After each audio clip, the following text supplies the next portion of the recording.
প্রিয় দর্শক, সবাই কেমন আছেন? আর আজকে আবারও চলে আসলাম চাঁদপুর হাজীগঞ্জ সেই বড় মসজিদের মাঠে। মানুষ কতটা অসহায় হলে এই যে বাচ্চা দিয়ে বিক্রি করায়, দেখেন আপনারা। কেমন আছে ভাইয়া? ভালো আছি, তুমি ভালো আছো নি? হ্যাঁ, আলহামদুলিল্লাহ ভালো। তুমি যে ভিক্ষা করতেছো কার জন্য? আমার জন্য।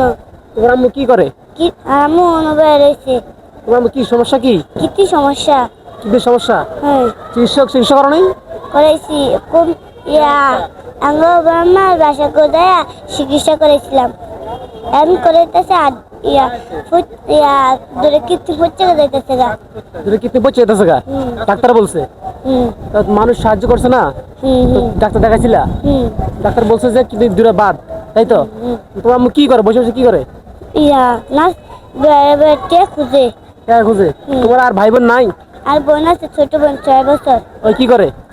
ওই নাম আম্মু লগে। তোমার আম্মু লাগে বিক্রি করে? না, আর বোন লোক আর আম্মু লোক থাকে, বয়ে থাকে, খেলে। ও তাই? তো তুমি একে বিক্রি করো, তোমার টাকার পুরো ফ্যামিলি চলে, তাই তো? ইনশাল্লাহ ভালোই। হ্যাঁ, ইনশাল্লাহ ভালোই শুধু। ভালোই। ভালোই পাইছো টাকা নাকি? আচ্ছা, কত টাকা পাইছো? আজকে আজকে এই কাম হলো 1000 টাকা করছি। 1000 করছি। আর 1000 করলে আর 1000 করলে 200 আর 2000 আর টাকা। তোমার আব্বু নাই? আব্বু নাই বলে একটা বিয়ে করছে। আরেকটা বিয়ে করছে? হুম। তাই? এখন সে তোমাদের দেখে না? না না না, কোথায় থাকে সে? এখন 600 টাকা। যশোর? হুম ও, তোমাদের ফালায় এখন যশোর থাকে অন্য বোনিয়া নাকি? আমরা মামলা তুলছি না।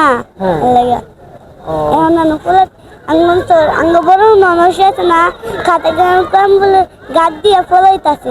পুলিশের দিকে ধরাইতাছে না, খাতে কম বলে গাছ দিয়ে ফলাইতাছে। প্রিয় দর্শক, দেখছেন আপনারা এই যে মানুষ কতটা অসহায় হলে এই রাস্তায় ভিক্ষা করতে নামে। ওরা আম্মুর নাকি দুইটা কিডনি নষ্ট হয়ে গেছে।